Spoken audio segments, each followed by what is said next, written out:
Right, everyone, welcome to episode 2 of the ThinkingWest podcast on Plato's Crito. I'm your humble host and fellow student of the greats, Christian Bottenfield.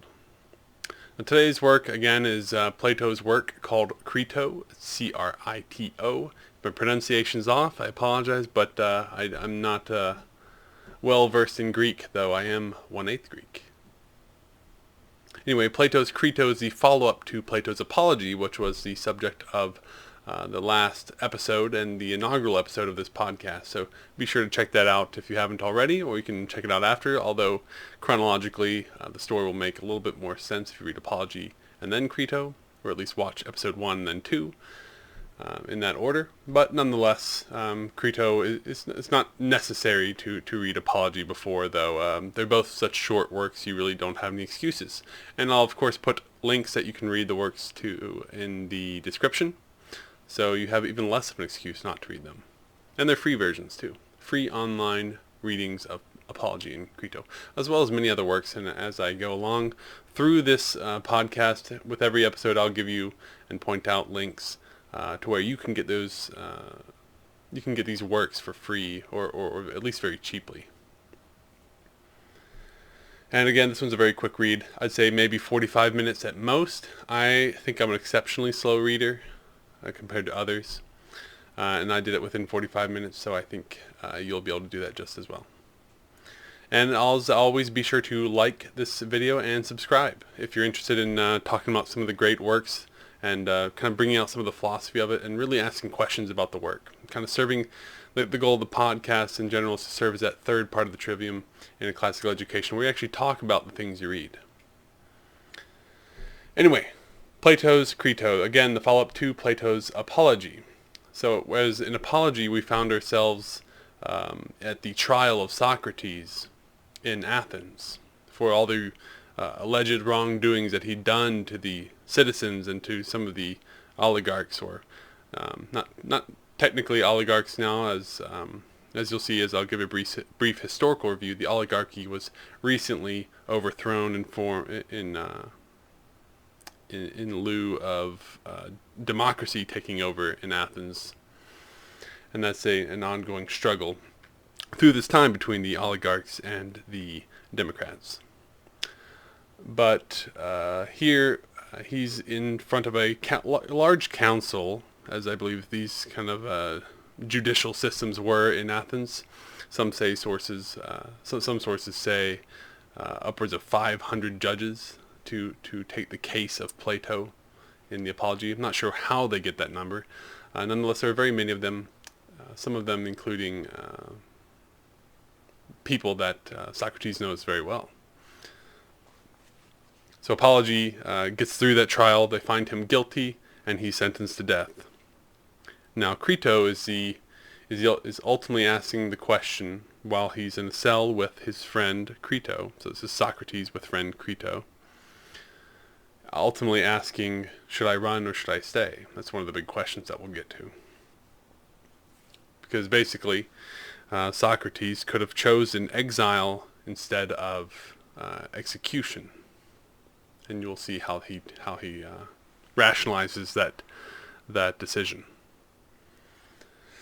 But first I'd like to lay the historical scene of all the works that we're going to be covering in this podcast, because I think it really helps give a flavor and give a better sense of what's going on and the world that these people are living in. And I think it's often very hard to remember that the characters in these stories aren't just characters. They're not cartoons. They're real people that did real things. And it's history. It's not just fiction.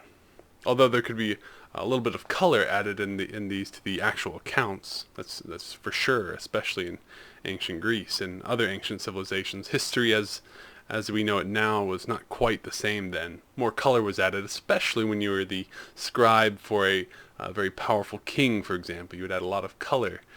In some instances,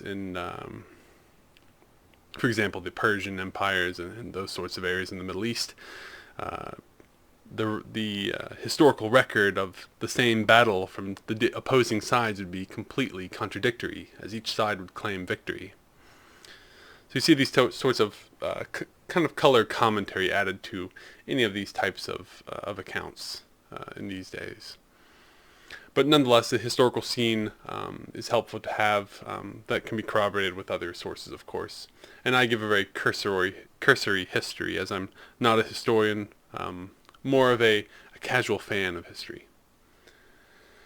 Now, what's happened just prior to this trial and subsequent the placing of Krito in the timeline, the Peloponnesian War, which is the war between Athens and Sparta, has shredded.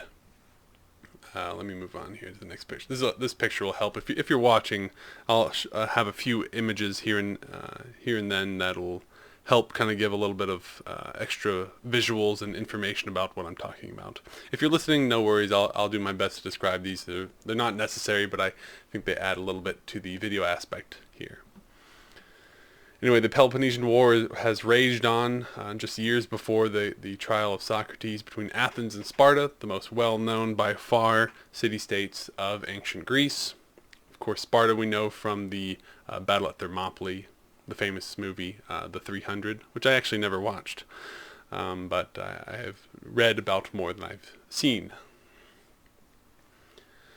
And after the Peloponnesian War, unfortunately did not end well for the Athenians. So what was called the Athenian Empire, that was not an official empire. It was Athens dominating a number of other city-states that agreed generally to support them. However, Athens continually took increasing power over them, even extracting tributes and monies from these various city-states. So that's why it's called the Athenian Empire, because they really dominated that alliance between city-states. Anyway, that empire crumbled with Sparta, and it resulted in Sparta installing a pro-Spartan leadership, as you might expect, in Athens. That pro-Spartan leadership was really an oligarchy, and it came to be called the Tyranny of the 30, or the 30 tyrants, referring to the people that were appointed in this position. And it did not end well, but it was very short-lived. I believe the Tyranny of the 30, which is a very cool time period, as I expanded all this in the previous video, but I'd like to rehash it here regardless for new listeners, and just to give everyone a reminder. The Tyranny of 30, this was a period where there was a lot of cruelty on behalf of the oligarchy, at least from the sources that we have that record what happened here. Something like 5% of all Athenians are rumored to have, or at least said to have, been killed at this time period. So it's a very cruel time, left a very lasting impression on the Athenians, to say it lightly. Ultimately, it led to revolution, only a mere 8 months after its institution. And this was a revolution by the pro-democracy wing, and they won out. Of course, this conflict wasn't just one and done. It kind of led to some year of anarchy, which I imagine being the time when a lot of the skirmishes were probably fought, and with the Democrats finally winning. And then, just a few years later, we find ourselves at the trial of Socrates. So, in reading all of Plato, really, you should keep in mind that, hey, Athens and Greece in general has come in a very tumultuous time period. And so I think that helps inform some of what was going on at the trial of Socrates, where they were really cracking down. You can kind of picture it as like kind of a martial law sense. You're really cracking down on anything that might be against your city-state, or anything that might sow increasing division or cause any more unrest than is necessary. So I think that's ultimately why Socrates was condemned. He was politically, perhaps, politically mischievous, politically inconvenient, although he did nothing wrong, and at least in the opinions of Plato and most of the people reading Plato. So that's a historical scene. Then I'd like to just talk briefly about the people before we really dive into the synopsis. And I'm going to be doing this video a little differently, as I'll explain a little bit, as I have done in the past. But the people are mainly, first of all, you must know Socrates and Plato. And I described in other clips that I uploaded to my channel, ThinkingWest podcast. You can check those out. I'll put links to those, cards on this video. You can check out those. But so I'd like to only really talk about the new character in this particular work, Krito, which is the name of the work, Krito. He's referred to as Krito of Alopis, perhaps to distinguish him from other Kritos. Not sure on that. Now let me move on to the artworks. You can see one of the only images I could find that depicts a Krito. So if you're watching the video here, then you can see in the center here the guy who looks like he's closing the eyelids of Socrates, who's the dead man on a bench here. That is Krito. He's closing the eyes of his good friend, lifelong friend, from childhood, in fact.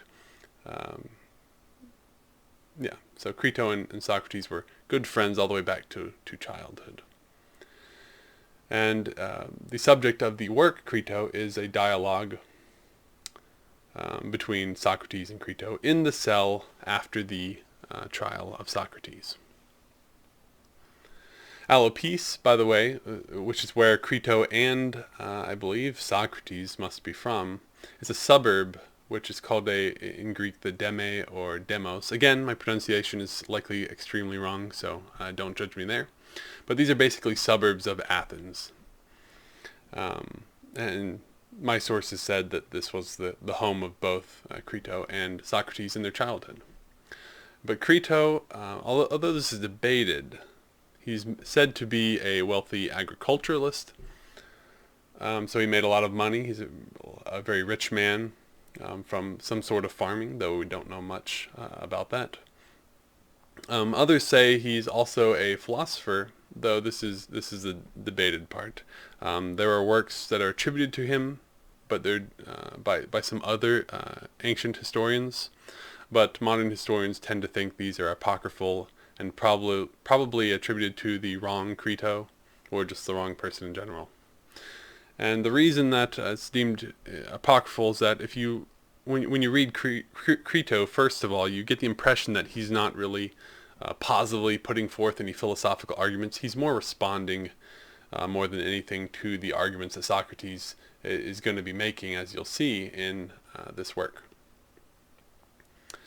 Krito does have a family. He had at least 2 kids and married. His kids were Christobulus, who I believe you hear about in some of the works of Plato. He's a young follower of Socrates.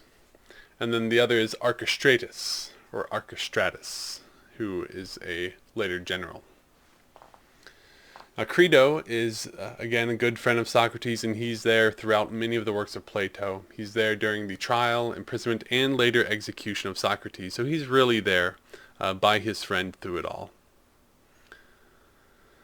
And here I'd like to again shout out, if you want to learn more about Plato and Socrates and who they were, again, with the history, just go check out the previous episode.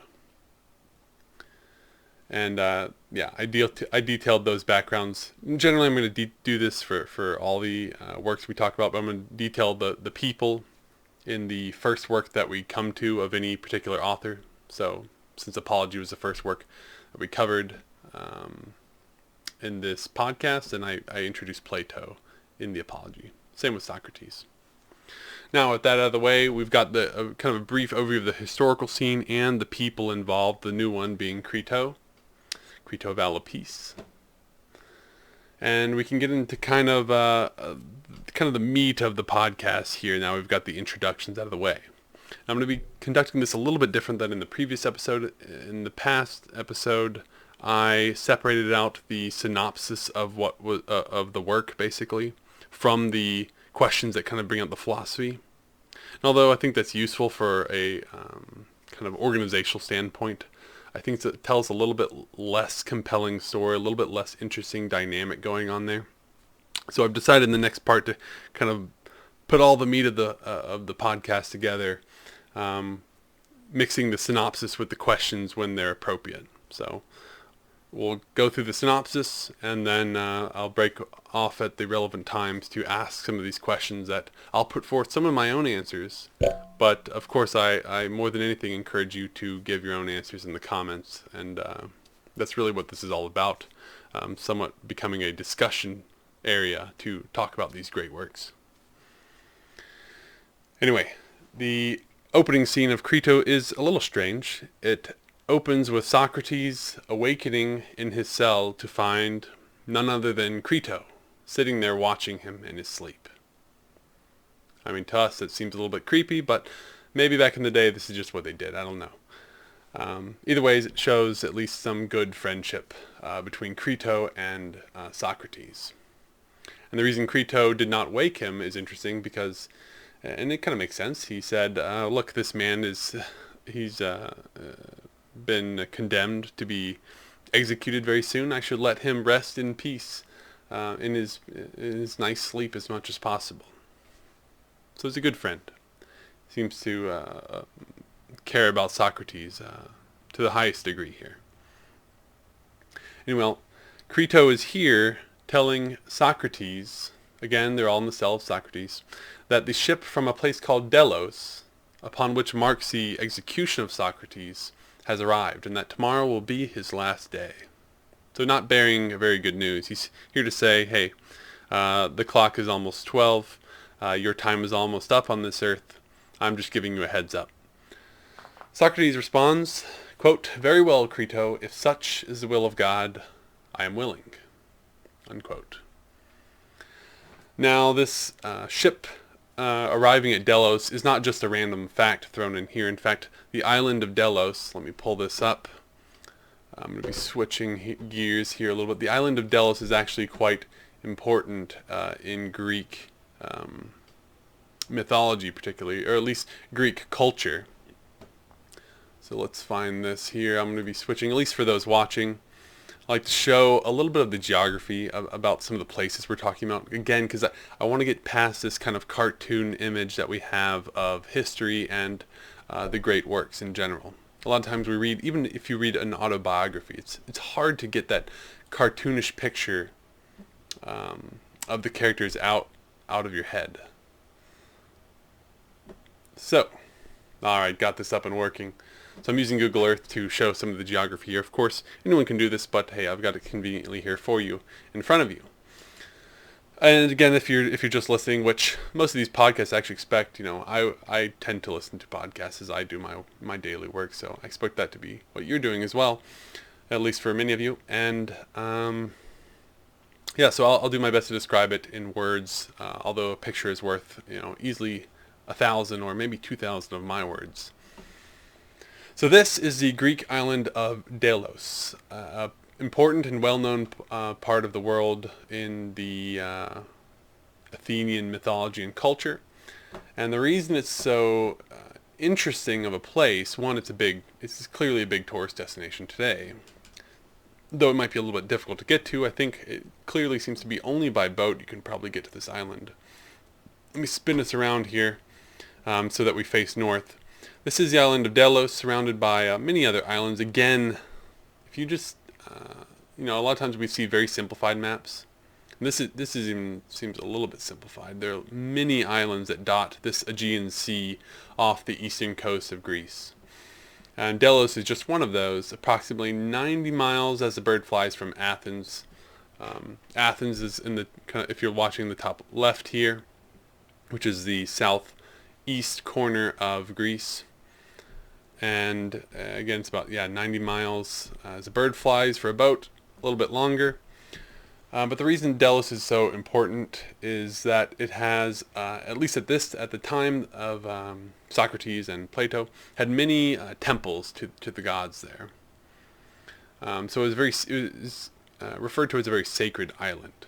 In fact, its origin story is I would say the reason why it ultimately holds such an importance is that it is apparently the birthplace of the gods Apollo and Artemis.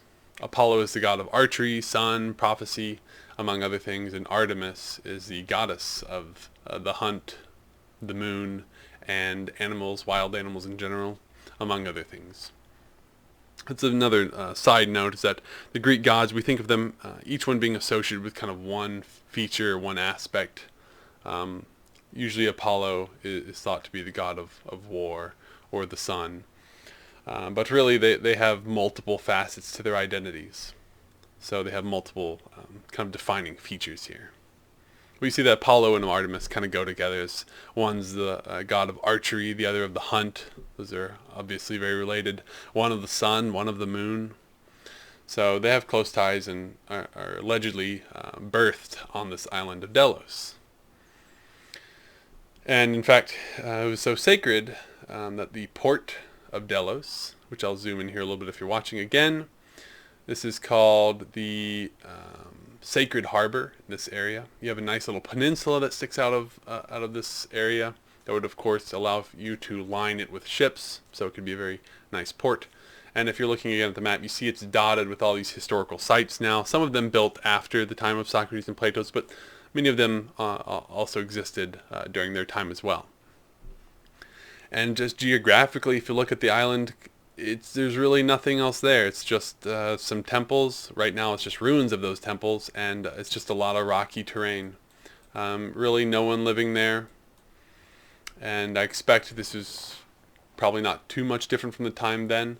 Although I will say it certainly had some sort of population during their time. Though it didn't look like they inhabited the entire island, only a small portion of it. And one of the really curious facts about the island of Delos is that during the Peloponnesian War, which again was just a few years before the trial of Socrates, so both Socrates and I think Plato were probably alive. Certainly, yes, certainly both would be alive. Certainly Socrates, but yeah, Plato should have been alive as well.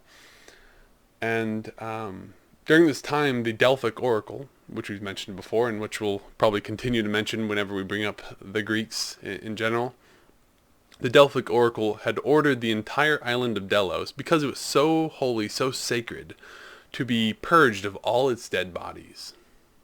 That's very strange, right? So they actually dug up their dead, put them on a boat, and then moved them to a different island because this island was too sacred to hold their dead bodies.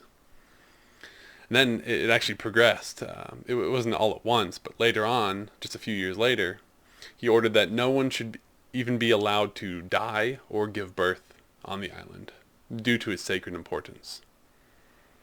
So it had some quirky features about it that not everyone could go. I guess if you're pregnant or at least about to burst, you're not allowed on the island. I don't know how they know if you're about to die, if it's a sudden death, of course, but I guess if you look like you're on the verge of death, you're carted off on a boat. And then, interestingly, even further down this path of holding it up high as a very sacred area, eventually 4 years later, all the living inhabitants would be moved from the island. So eventually no one would really live there, and they would just have all these nice temples and things. I don't know how long this lasted for. It probably didn't last for forever, but hey, to this day, the island pretty much looks uninhabited, except for maybe some very small buildings. There's a museum there, but besides that, there's really not much there besides the ruins. Anyway, in Socrates' predicament here, as he sits in the cell at this time, there was some sort of festival or some sort of special annual activity where a ship would come to Delos. It had some cultural significance, and in this case, it also corresponded with the time when Socrates would be put to death. So, anyway, at the news that Socrates gets from Krito that, hey, the ship has arrived at Delos, or at least is very near. I wasn't sure. I don't recall quite exactly what it was, the scenario, but either way, the ship is coming or is at Delos, which means that tomorrow you'll die. Socrates actually thinks it'll be the next day. I assume he's right, but who knows? He thinks there's an extra day to delay there, since they have to get there and maybe they'll rest for that night and then come kill them the next day. Because you can't sail and then kill someone all on the same day. It's just too much. Anyways, the next thing that Socrates talked to Krito about was a vision. This is actually justifying what I just mentioned. It's justifying his knowing that it's going to be another day. Anyway, he has a vision of this beautiful woman saying, quote, "The third day hence to fertile Phthia shalt thou go," end quote. It's a very strange dream. It has an obvious meaning, even though at the time, I didn't know what Phthia was. I could assume it's kind of like the Elysian fields, later in the kind of Roman era, where you associate that with the going to that field is your death. Anyway, the Phthia is a city or district in ancient Thessaly. I'll pull that one up here too. Let's see if we can see that fine. Yes, this is the area today known as Thessalia, and ancient Thessaly was around the same area, most people believe at least. And the quote that the woman has told him in the dream is a reference to Achilles' home in Phthia. And Phthia, specifically within Thessaly, is thought to be somewhere in the southern region of it. If you're listening, Thessaly is north of Athens, quite a distance. I'd say about halfway up through modern Greece, maybe not even quite halfway. It's still on this large peninsula, kind of, that Greece forms into the Mediterranean. But Phthia is this southern region here, and I guess it must have been some fertile farmland is my guess. I can certainly see that, although it's got some mountains, it looks like it has some fairly fertile green valleys. So that's where that reference comes in, though, to the fertile Phthia, that Socrates shall go on the third day hence. So Socrates from this dream says, nope, you're wrong, Krito, I'll actually be going to my death the next day after. Anyway, I think an important question to ask at this point, as the rest of this work is going to go, I think the rest of this work really describes what's called the Socratic Method, which is a method of kind of argumentative dialogue, cooperative dialogue, that's kind of based on asking questions and answering them successfully to reach some conclusion. And I think that the rest of the Krito, starting from this introduction, after this introduction point, is a good example of this Socratic method. And of course, the Socratic method is often used in classical educations today in many classical schools. It's also called the method of Elenchus, or the Elentic method. Not sure where that etymologically comes from. But I think, again, the Socratic method is exemplified well by Socrates in this work. Just always worth starting with that brief side note about the Socratic method, since it's actually used today. So the first idea that I really think we can draw out of this work is going to be on the opinions of the many, the multitudes, the masses, the crowds. I think we can all kind of relate to this next part very well with Socrates. That we constantly ask ourselves, should we listen to what other people think or not? And if we should listen to what other people think, which people should we think, or which people should we listen to, and which ideas should we keep our ear open for? I guess I can move off this Google Maps. Let me move back to my other visualization for those watching. Let's see which one.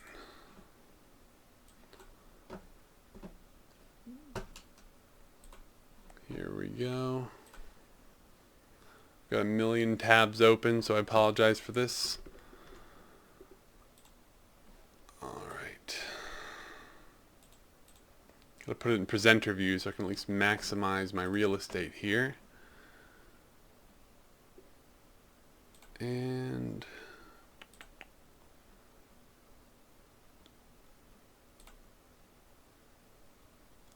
not that one.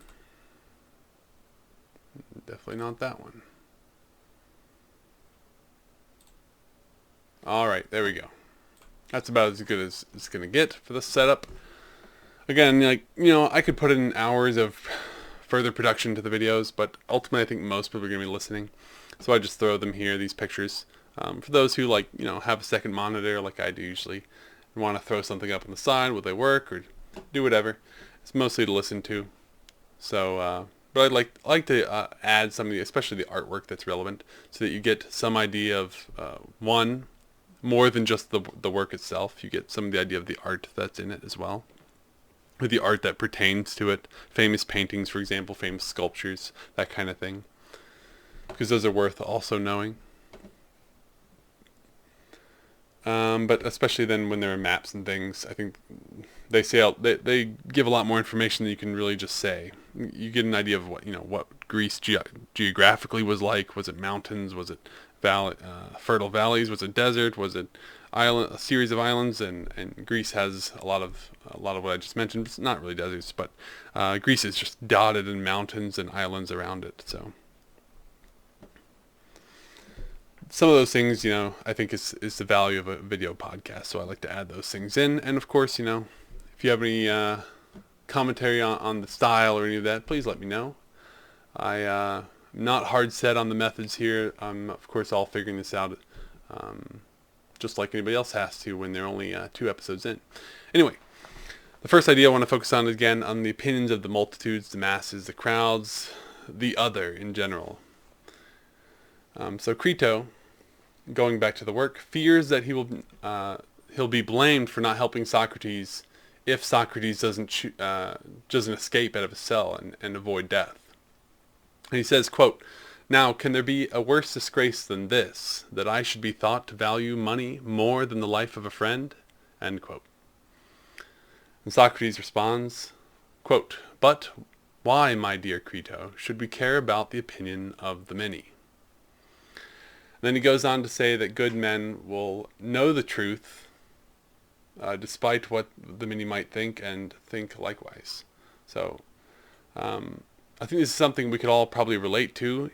I'm sure there's situations where we say, this is going to give me a personally bad look, and a lot of people are going to look at me thinking, especially with social media today, a lot of people are going to, what are they going to think of me if I say this and this, or I show my support for this and not that. What Socrates is ultimately going to be saying here is, look, and I think people as they get older especially start saying this, at least my parents have said this, why do you care what others think? Just do what you think is right, do what you want, what is good to you, and the opinions of others really don't matter. Of course, in a practical sense, sometimes they do matter. In a work situation, opinion of your boss or your coworkers actually does mean a lot, at least for your occupation, for how your work situation is going to be, your potential to move up, or your happiness at that work situation. So it does matter. But ultimately, in the grand scheme of things, when you're considering what is true and what's not true, Socrates is on the side of truth over letting your opinions sway with the culture or with the many. Now, Krito goes on to try to persuade Socrates to escape by a few arguments. Again, Krito is not really a philosopher, at least in my opinion. I share that opinion with the more serious historians and studiers, professors and things of that nature of philosophy. That he's not really a philosopher. He's just an agricultural businessman. But he does put forth some arguments for why Socrates should choose exile over death.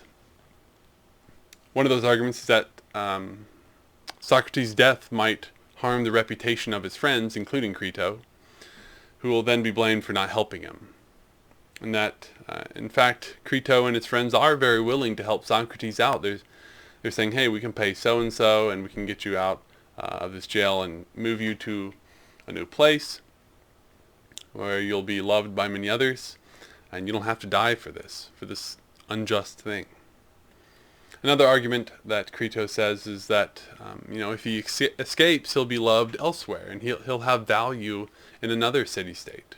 And he particularly mentions Thessaly, which I believe they both have friends in. At least Krito has friends in.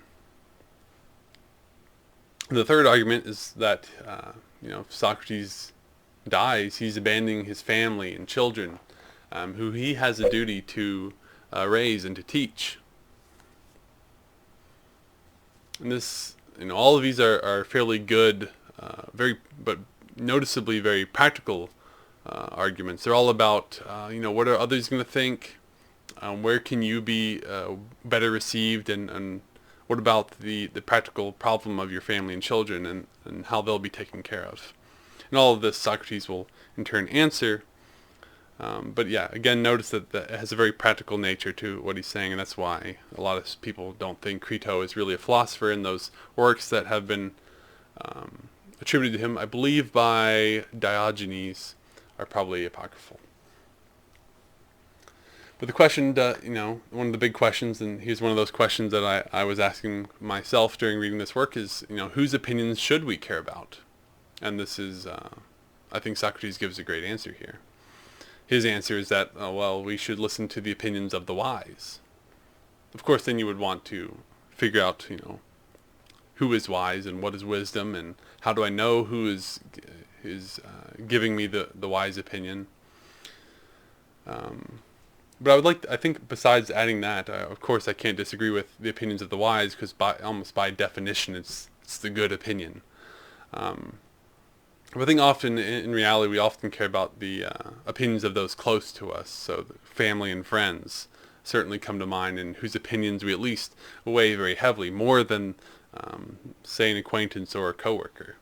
Although there is some hierarchy where, all those people might fall in. It might be close family and friends, perhaps pastors and priests that you respect. Sometimes it's in today's world, it's internet personalities. It's which podcaster, which YouTuber do I get my information from, and trust the opinions that they add on to that information. So there's a whole slew, a whole hierarchy of opinions and people's and people that we hold in esteem, of whose opinions we should ultimately care about. And I think that's good for someone to probably sit down and write down, or at least mentally calculate, whose opinions do I really care about, and in what situations, and when am I going to break from that advice, or when I'm just not going to care about those opinions and not let them affect the way I live my life. Of course, the flip side of that is, if I get opinions I don't like personally from people that I really trust, am I going to listen to them or to my gut? Sometimes it's your gut, that's probably right, and sometimes it's them, and that's for you to decide. So Socrates goes on to ask whether the opinions of the multitudes are to be regarded at all. Again, I think this is like posting something on a social media site and asking ourselves whether we care about all the random and ridiculous responses we might get on that post. So they had previously actually talked about this topic, as you can tell from the text. And Socrates admits, we've already talked about this, and we agreed that some people should be listened to and others should not be listened to. They should be ignored. And Socrates wants to know if this still applies, and if it applies now, particularly given the importance of the situation they're in now. Whether it's literally choosing between life and death. And Socrates wants to know is, are we hypocrites? Are we hypocrites because we came to this conclusion when the stakes were lower, and now that the stakes are high between life and death, we'll change our answer to this question? He says it this way, and quote, "And has the argument which was once good now proved to be talk for the sake of talking? Mere childish nonsense," unquote. Again, I have a couple other quotes. I'll just run through them. We can talk about them. Quote 2. "In questions of just and unjust, fair and foul, good and evil, what are the subjects of our present consultation? Ought we to follow the opinion of the many and to fear them, or the opinion of the one man who has understanding?" End quote. Last quote is, quote, "Then, my friend, we must not regard what the many say of us, but what he, the one man who has understanding of just and unjust, will say, and what the truth will say." Unquote. So he's saying three things. The first quote was really, are we hypocrites or not? Is what we've been saying, all this philosophy we've been talking about prior to my trial and sentencing, just a bunch of childish nonsense? Or do we really live it? Second quote is basically saying, look, we know the answer, and it's that we should follow the opinions of what the one man who understands, the one wise man thinks, above all the noise from the crowds. It's like, I forget where I get this picture from. It's like a trainer. I believe it's from Socrates himself. Perhaps I'm going to come across this later, but at one point, he says, who should a wrestler listen to? I guess maybe for us, we might think of a boxer, since more people probably watch that.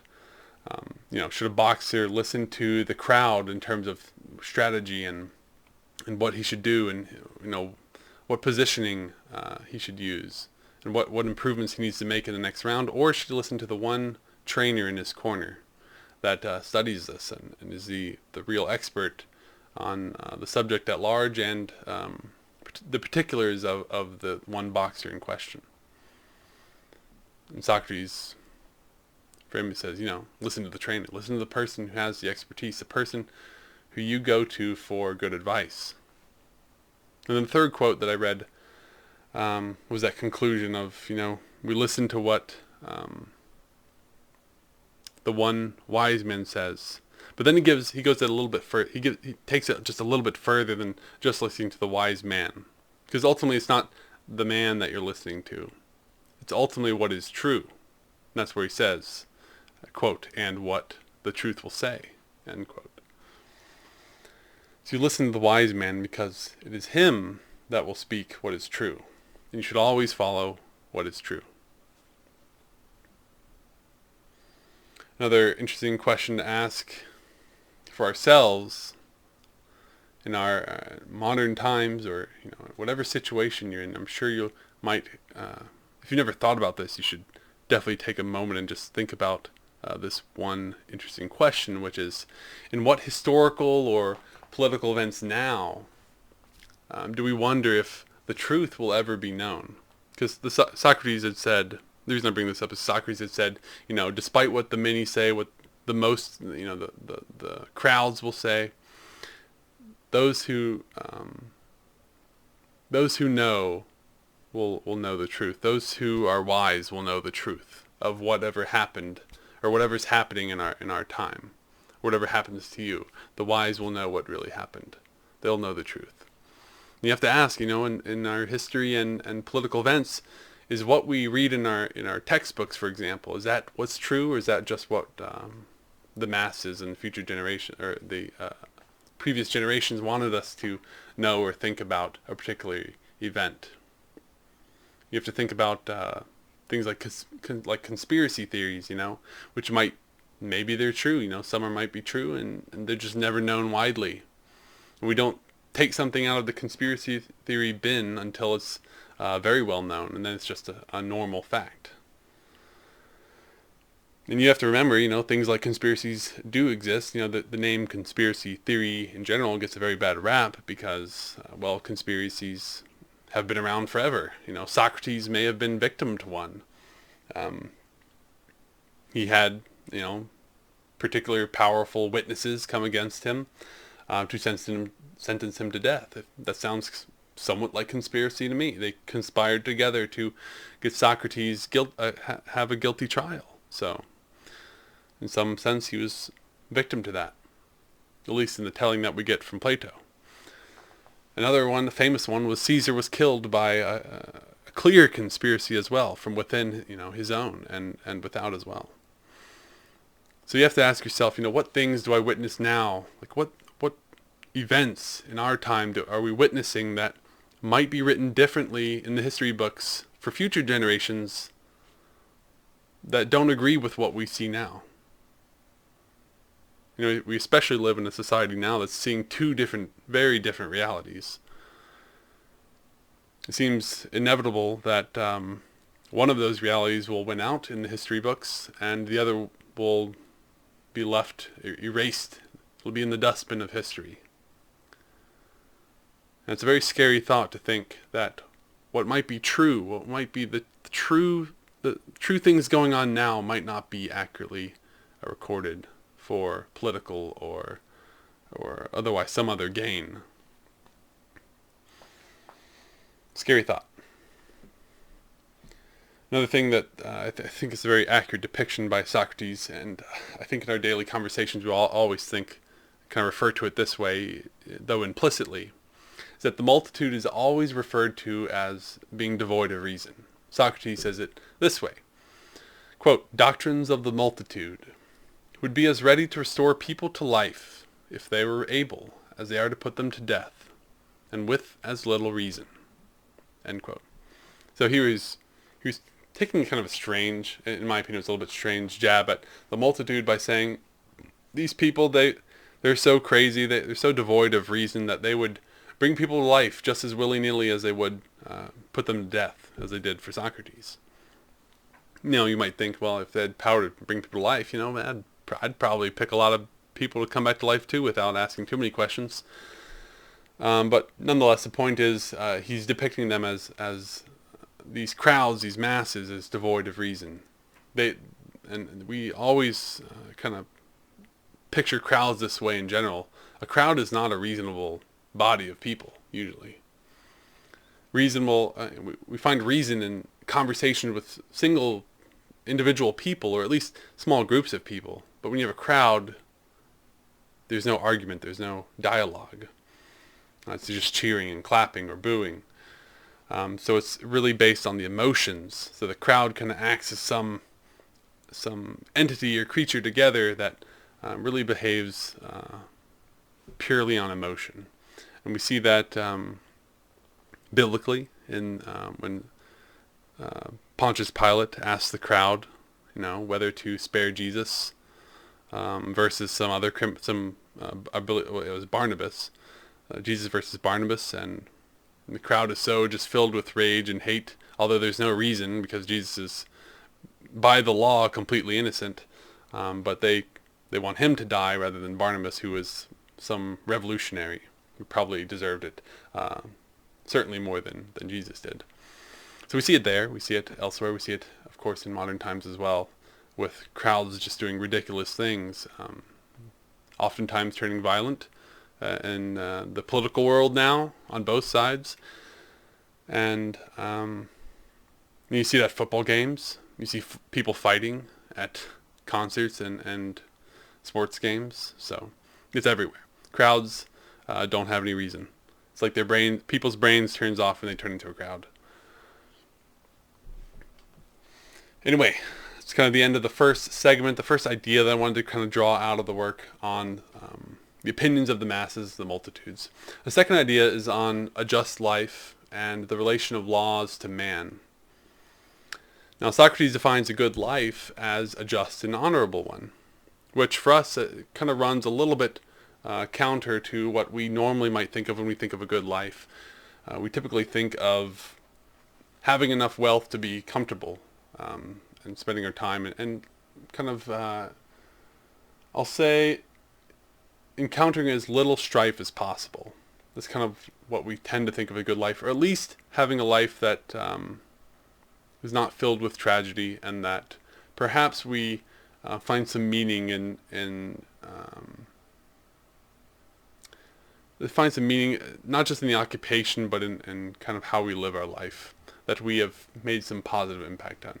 And I think that last aspect is the only part that really starts to get toward the just and honorable aspects that Socrates uses to define a good life. Socrates says, quote, "Injustice is always an evil and dishonor to him who acts unjustly." And then he goes on to say, quote, "And what of evil, quote, and what of doing evil in return for evil, which is the morality of the many? Is that just or not?"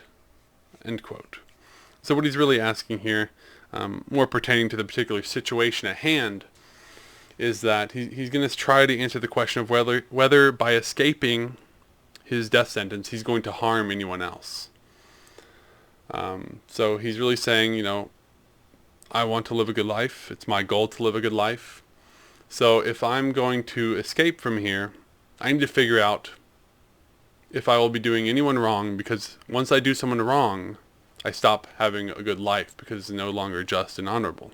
That's his line of thinking here. So he has to figure out, is choosing exile by escaping from this prison cell and going to somewhere like Thessaly, is that going to injure anyone or not. And when he says injured no one at all, even if injured by another, I think the way this should be interpreted is not in an extreme sense, because Socrates, he served in war, so he has certainly at least been in position to cause someone injury, direct physical injury, while facing the same potential on the other side of being injured himself by another. So it's not some extreme pacifism, because certainly he believed in going to war with upon the state's orders, which he carried out, likely in his younger days. And he must mean this personally, because he participated in war. It's kind of like turn the other cheek in the Bible. It's more of a personal interaction with another human being. It's not if your nation is invaded by the Nazis, just lay down all your weapons and roll over for them. It's certainly not that. So it's a very personal interaction with someone, and I think that's what most Christians refer to when they say turn the other cheek, and that's what the biblical passage, in my opinion, is kind of saying. It's not saying on a larger level to never resist violence. So Socrates then gives a hypothetical situation where the laws question him. So he actually takes on a persona of laws. Like, if the laws could talk, this is what they would say. And Socrates spends a lot of time here on out pretending to be those laws and seeing if his escaping will injure the laws or the state in any way. And so the laws begin to question Socrates like thus. Quote, "Tell us, Socrates, what are you about? Are you not going by an act of yours to overturn us, the laws, and the whole state, as far as in you lies? Do you imagine that a state can subsist and not be overthrown, in which the decisions of law have no power, but are set aside and trampled upon by individuals?" End quote. And what he's saying here is that, laws without enforcement of laws is lawlessness. Of course, this is always relevant in our day, where we have, at least in the United States, we have the three branches of government. We have the executive, and we have the legislative, and we have the judicial. And between the legislative and the executive branches, we have the creation of laws in the legislative branch most of the time, though that's, unfortunately, the powers are being mixed between the branches in a way that's not good. But at least originally, the legislative branch makes basically all the laws, and then the executive branch has to enforce them. And if you make a law but no one enforces it, it ceases to become a law. So laws without enforcement just leads to some form of anarchy in that particular legal sense, I guess.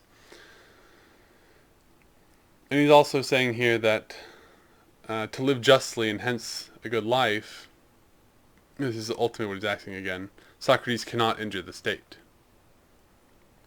And this is why the laws asked him, do you imagine that a state can subsist and not be overthrown, in which the decisions of law have no power?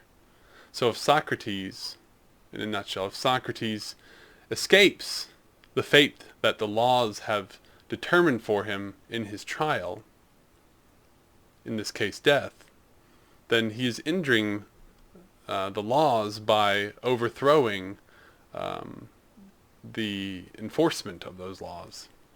You escape from the punishment, then he's kind of nullified the power of the governing body that gave him the sentence in the first place.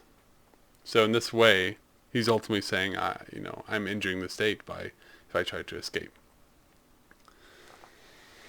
So Socrates goes on to exemplify this in the submission of a soldier in battle to state or commanders, that rather than commit violence or injury to the state, we must submit or persuade or convince the state regarding what is just. So he's saying that the state's law. He's not saying that the state and then their powers and the laws are unchangeable. He's saying that they must be persuaded and argued and convinced about what is a good and just law. But at the point that the law is already made, and it seems like there's not a lot you can do. it seems like, in my opinion at least, it seems like Socrates is a little bit late to be arguing about whether a law is right or not once it's already a law.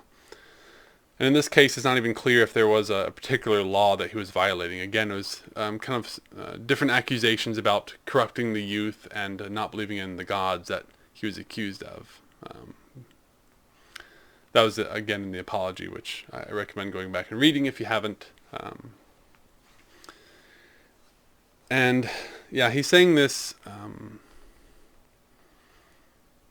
I get the reason that Socrates is really saying this. He's saying that, rather than commit violence or injury to a state, we must submit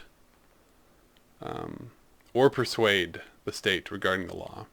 He's saying you can't take up arms over something like this because ultimately this is what holds the peace, that we have to submit ourselves to the laws. Otherwise, you just get anarchy and battles for power.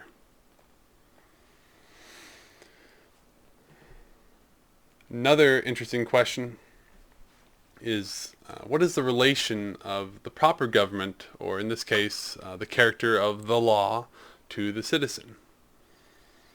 Socrates says in the words of the law that the state and its laws have done so many things for the individual that the individual just owes the state so much of their lives. And this is the part where it starts to be a little bit weird for me, especially as an American, and believing in our natural rights, particularly regarding our freedoms as given in the Bill of Rights and the larger Constitution.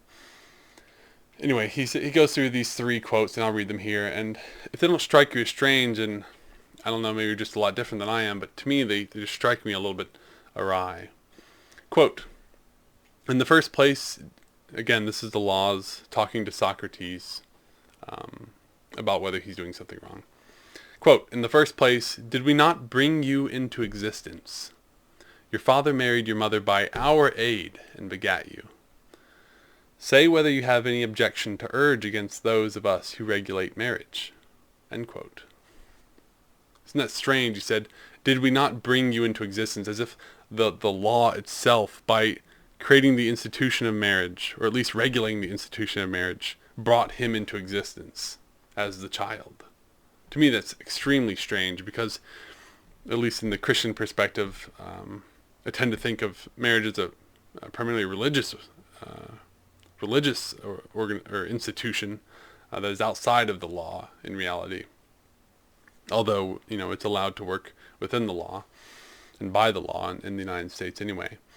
But the fact that the state would claim that it brought the child into existence to me is just absolutely alien, as ultimately we think of that as the mother and father's choice in the larger Western world now. I think most people will agree with me on that. That the state does not give us the right to have children. It is the mother and the father choosing to do so, and in the Christian perspective, the will of God to have children. So it's just it's kind of a displacement of what I think of as a divine bringing in of the children substituted with the state. It was very strange to me. Second quote, or against those of us who after birth regulate the nurture and education of children in which you were also trained. End quote. And here the state is going further. He's saying the laws regulate the nurture and education of children. So Socrates also owes his education and his nurturing to the state as well. Again, not to the mother and father, as I would say for our times, or at least in my viewpoint. I would say, first of all, parents are the primary educators of children, and then you could at least give credit to the teacher, the actual teachers who did the teaching. In some cases, in public schools, that's a product of the state, but in many cases there are private schools, and especially for kids that are homeschooled, which I'm a huge fan of homeschooling. The state really gets basically no say in that education, and of course they wouldn't get any credit. So, of course, in this world, the Greeks did have some form of public education. It wasn't quite what we think of now. It probably wasn't everyone, Probably Athenian citizens and the more well-off people attended some form of formal education in the Greek world. I've written a little bit about this on ThinkingWest.com. But in general, still, even if it's under a public education system, I find it hard to give the state and the laws that credit for the actual education of a child. Ultimately, the state, of course, is supported by the people in the end. Again, that's just the American coming out of me, I guess. Third quote is, quote, "Well then, since you were brought into this world and nurtured and educated by us, can you deny in the first place that you are our child and slave, as your fathers were before you?" End quote. Our child and slave, as your fathers were before you. That is an outrageous statement. This is reminds me of a court case where, in the U.S., the final verdict. What was it about? It had something to do with education. It was perhaps the right to homeschool, or at least the right not to have to be in public education.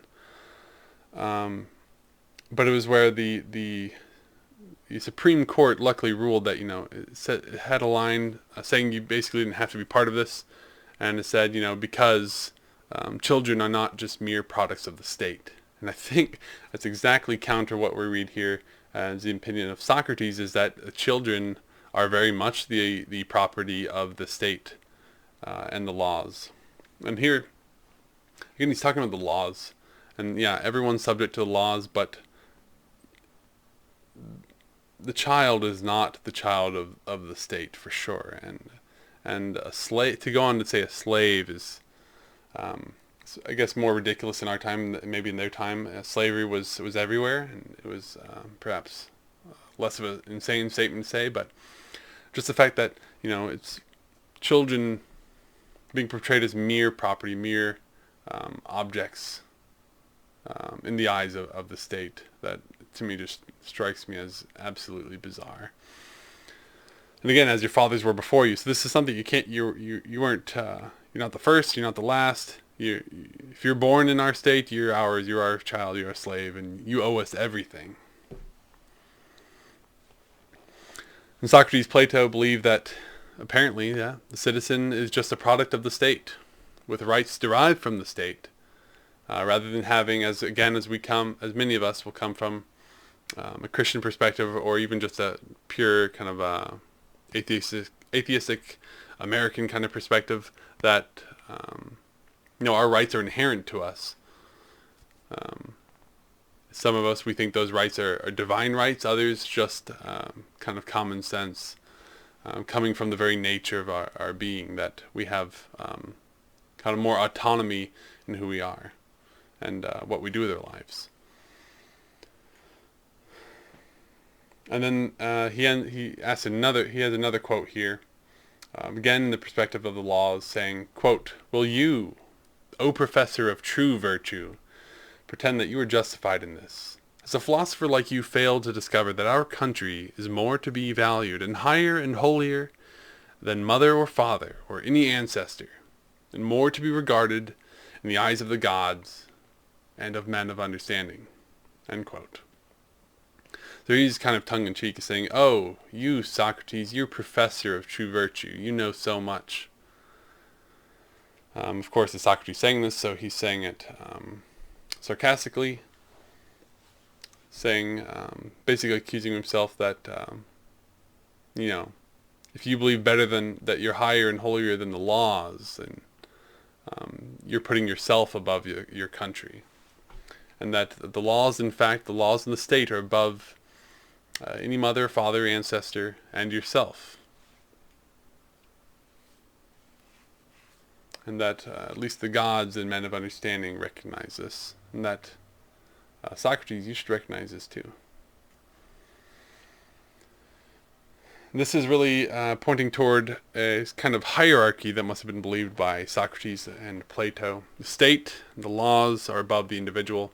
And in some sense I see that, individuals should not be given a pass out of the laws for who they are. We all see politicians and celebrities getting out of legal situations where any ordinary citizen would have been jailed in no time without any questions asked, but they seem to get a free pass.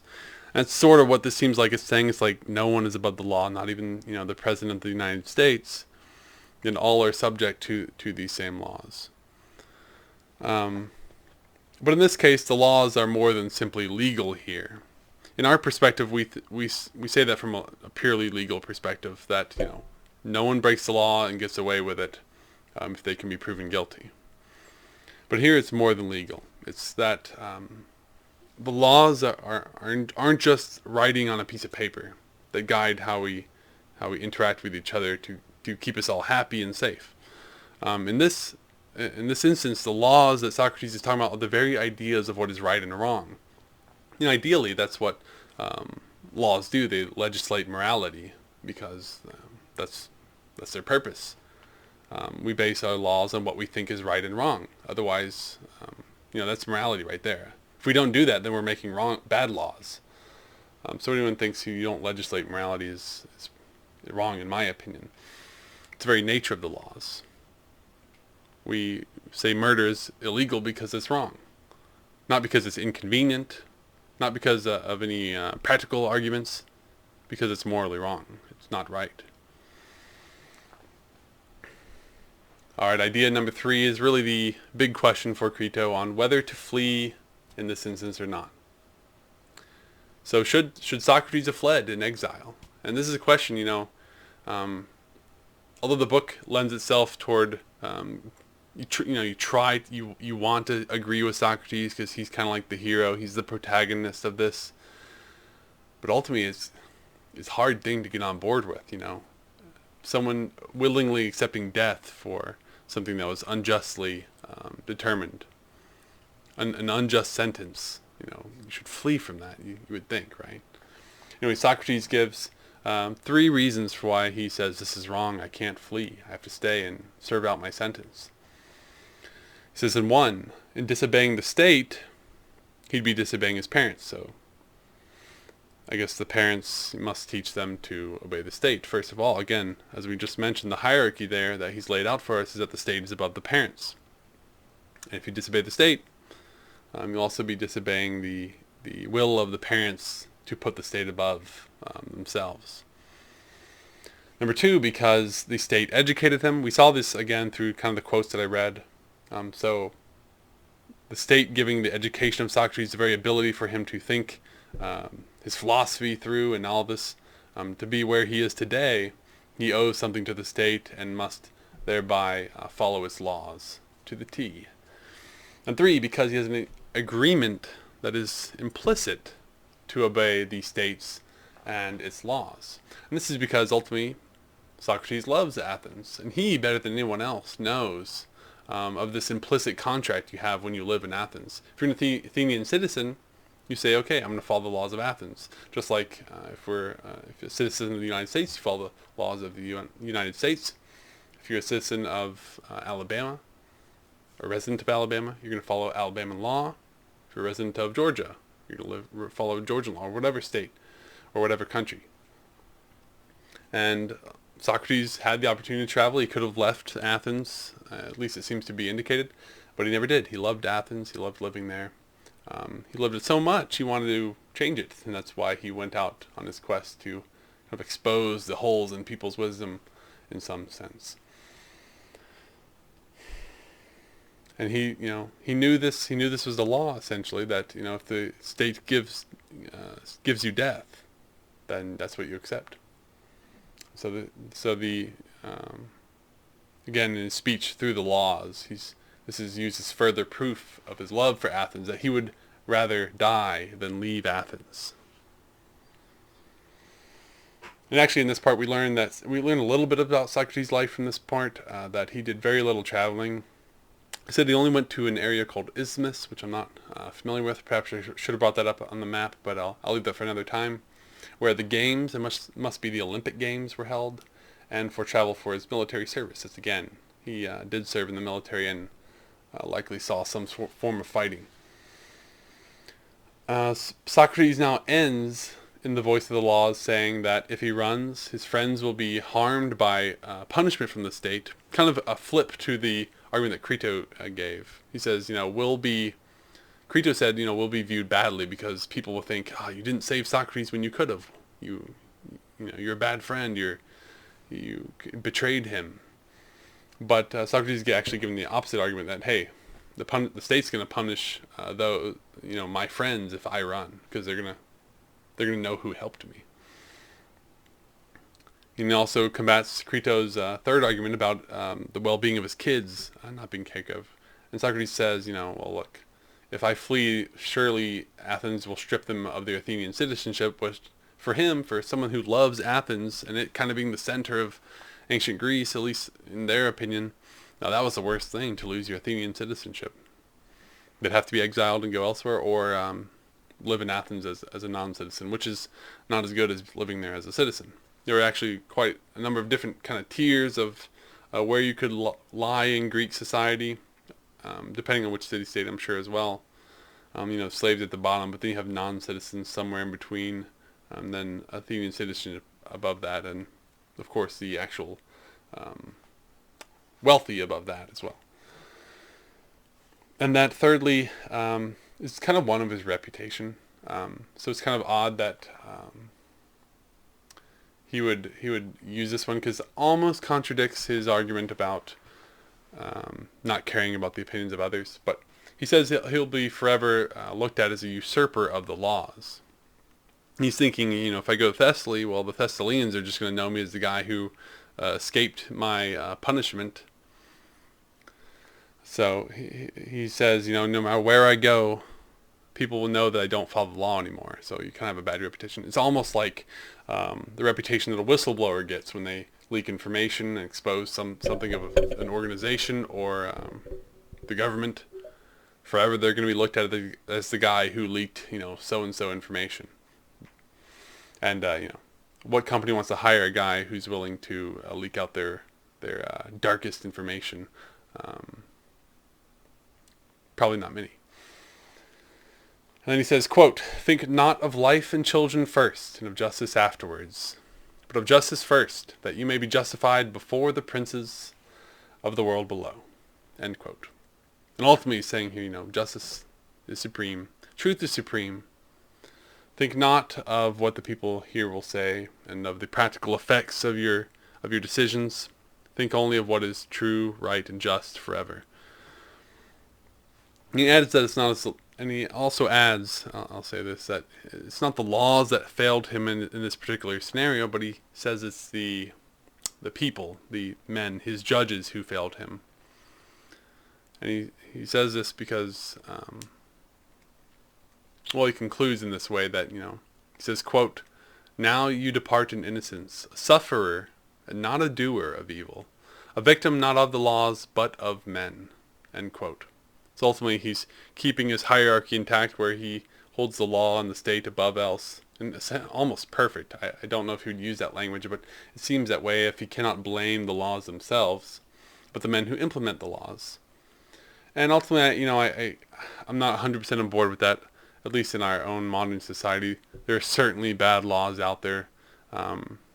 It's kind of hard not to have bad laws when bills are passed that are hundreds of pages long, that all our congressmen can't read before it even gets passed. So you're bound to have bad laws that way, if you can't even talk about them and argue about them and see what you're signing into law. But of course, we just know that we're in a world where men make the laws, so of course they're going to be imperfect. But this also is a reason to, when Socrates says laws and the state, to interpret that as ultimate the truth, the moral good, rather than the kind of lower law that we think of, regarding taxes and this or that policy within the state or the city. When he talks about laws, he's talking about the ultimate truth, the good, the right, the wrong, the moral law. And this is why law is above man. And to that degree, when you interpret it as what is true, truth is above man. The last thing I would like to end with is that we see that Socrates has chosen death through this argument he makes in Krito, with the conversation of his good friend, which you got to imagine is got to be tormenting on both of them, and very much so, as much for Krito as for Socrates. And while Krito won't lose his life, he's going to be watching his friend die very shortly, and that will certainly be traumatizing. One of the important questions we should all ask ourselves from this work is, what things would we die for? That's a hard thing to think about. A lot of people probably never encountered this type of question until they were faced with it. And then, is what you choose in the moment of fear and panic the same as what you choose when you're lying down comfortably on your couch thinking about it?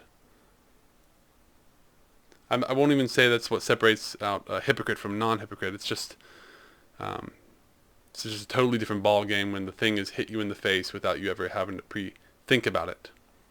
Now, it'd be interesting to think, I'm sure there's some studies out there, perhaps not on this particular question, but in things in general, that if you first consider the things that you might do, so-and-so or X things for, X activity for,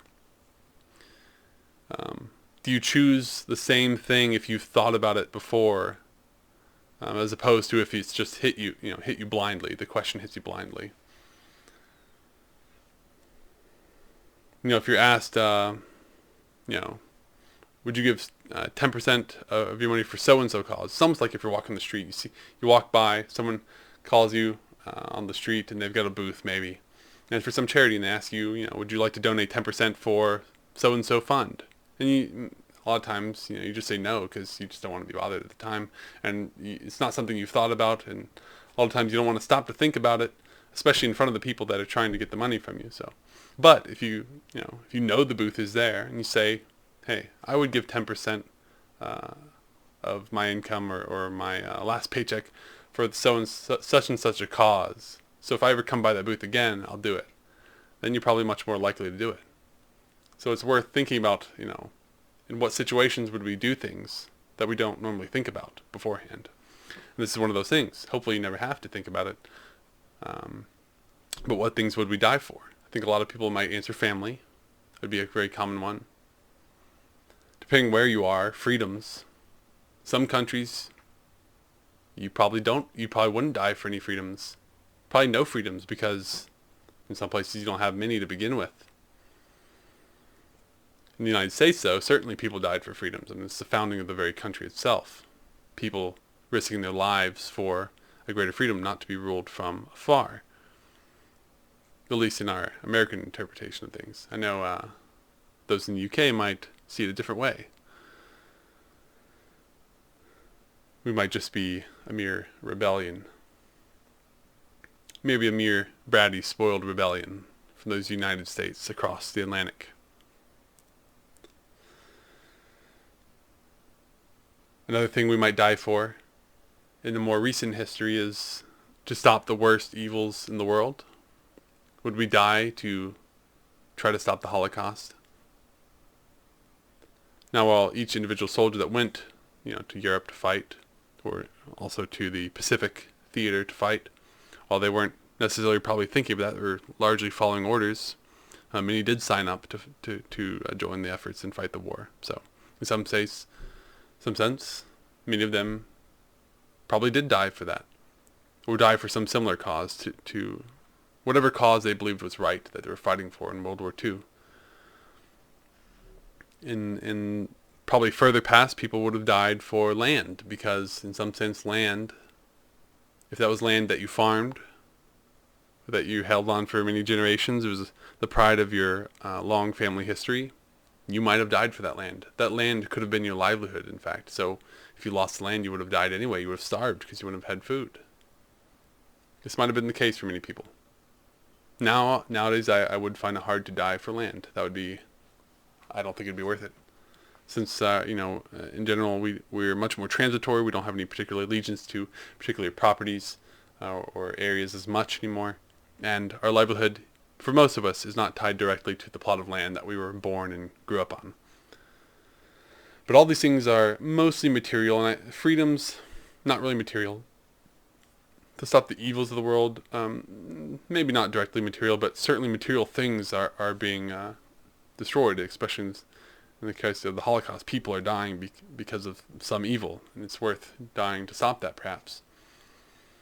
Freedoms, though, although they're not a direct freedom, or a direct, they're not a direct, tangible good, right? Because it allows us to do things, but it's not a thing itself, that we might die for as well. And I include that in this first question. But there's another question, a more specific question. Are there ideas or non-material things worth dying for? Freedoms would be non-material, but I wouldn't call freedom just an idea. We would die for freedom because it allows us to live a particular way, or allows us to avoid some particular subjugation by some authority, or power, or government, or whatever it may be.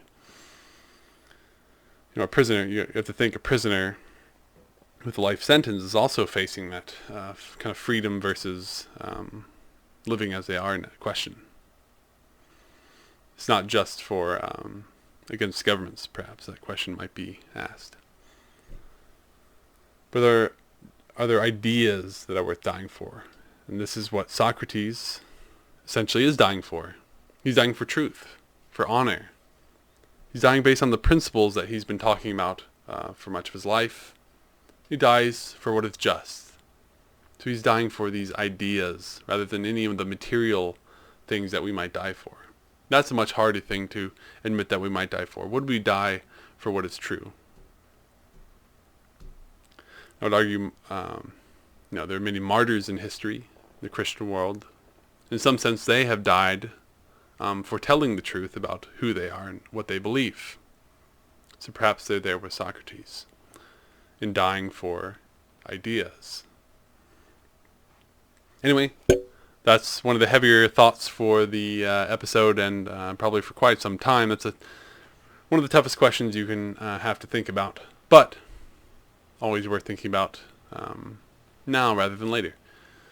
Anyway, I'd like to end with the final line of the book, which I think is going to be a custom. I think it's just a good way to close out a great work by ending with what the author ended with.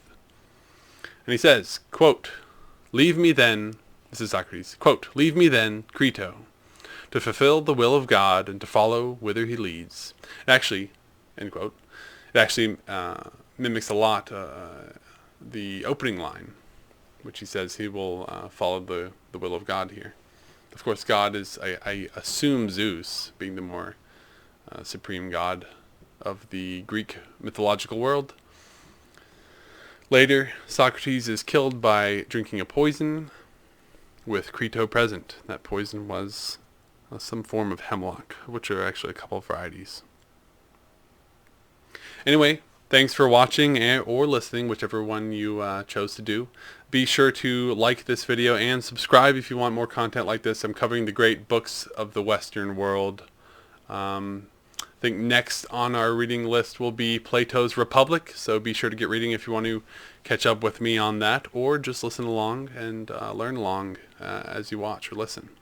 Make sure to comment below with any of the thoughts you had or any of the answers you had to that question, because that's the whole purpose of this podcast. So, see you next time on the Thinking West podcast.